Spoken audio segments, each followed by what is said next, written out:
Title: The Signal in the Fog. Genre: sci-fi thriller. Mystery tone: suspenseful, emotional, cinematic. Viral hooks: mysterious signal, isolated protagonist, countdown element, moral choice twist, emotional payoff. Part 1: The Silence of New Haven. The fog was thicker than usual that morning. It rolled in from the east, swallowing buildings, muffling sound, and pressing itself against windows like a living thing. In the town of New Haven, nestled between mountains and forests, the people had grown used to the silence that followed the fog. No birds, no wind, no internet. 17-year-old Kira Monroe was already dressed when the first tremor shook her bedroom floor. She paused, phone in hand, no service as usual, and stared out the window at the pearly white nothing outside. Her brother Noah, only 9 years old and obsessed with space signals, was downstairs adjusting the rabbit ears on their old radio. He had stopped going to school months ago after the signal first came. "It's back," he said flatly. Kira didn't respond.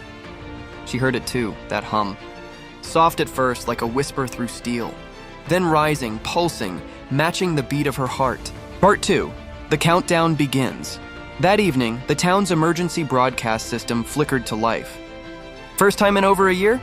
Communications restored, prepare for retrieval. Minus 72 hours. No one knew what it meant, but people emerged from their homes, blinking into the fog, looking for answers. Rumors spread about a government bunker, about the chosen few, about the ones who heard the signal. Kira didn't care about rumors. She only cared about Noah. Their parents had disappeared a year ago, the night the signal first broadcasted. All that was left was a final voicemail. "Don't follow the light. Hide Noah, he's the key." Part 3: The Ones Who Heard It. By morning, 23 people had vanished. No sign of struggle, just shoes still tied, standing in the fog.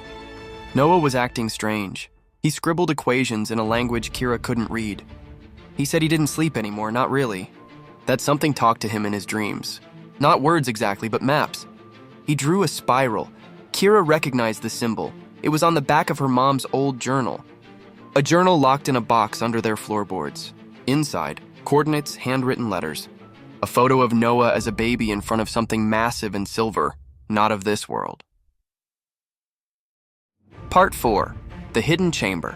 They followed the coordinates deep into the woods. Fog clung to them like static.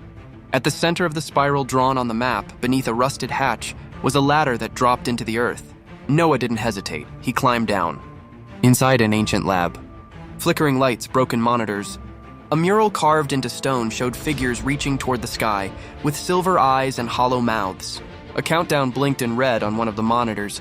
T-minus 41:12:06. Kira heard voices now too. Faint, overlapping. They whispered her name. Part 5: The Revelation. Noah stood in front of a device, a console humming with life. It wasn't built by humans. Its surface rippled like liquid glass. Noah placed his hand on it, and a projection filled the room. A galaxy map zooming into Earth. Symbols lit up, then shifted into English. Signal identified, host located. Initiate protocol. A beam of light encased Noah. Kira screamed. When the light dimmed, he looked older, like he'd lived 1,000 years in a second. "They left me here," Noah said, tears in his eyes. "To grow, to wait for the day they returned." Or Part 6, The Choice. The countdown reached T-minus 12 cows. Noah now remembered everything. He was not fully human. He was a beacon, designed to survive Earth's fall and call back a lost race when the time came. But the price? Everyone within the signal radius would vanish, absorbed into a different dimension, erased. Kira stared at her brother. He wasn't glowing, but he wasn't the same. "If I shut it down," Noah whispered, "they'll never come. I'll forget again, we both will. But Earth lives." And if he didn't, humanity would become a shadow in someone else's story.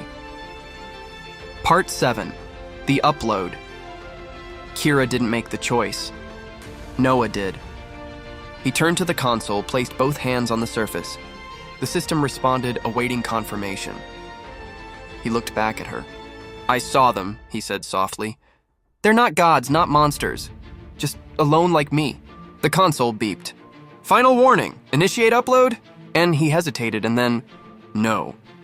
Part 8, The Aftermath. The The signal stopped. In town, people emerged into clear skies for the first time in over a year. The fog was gone. Birds returned. Time began again. Kira woke in her bed. Noah was downstairs eating cereal. No equations, no strange symbols.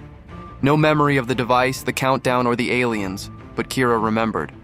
And in her mother's journal, a final page appeared overnight. In handwriting not her own. The call will come again.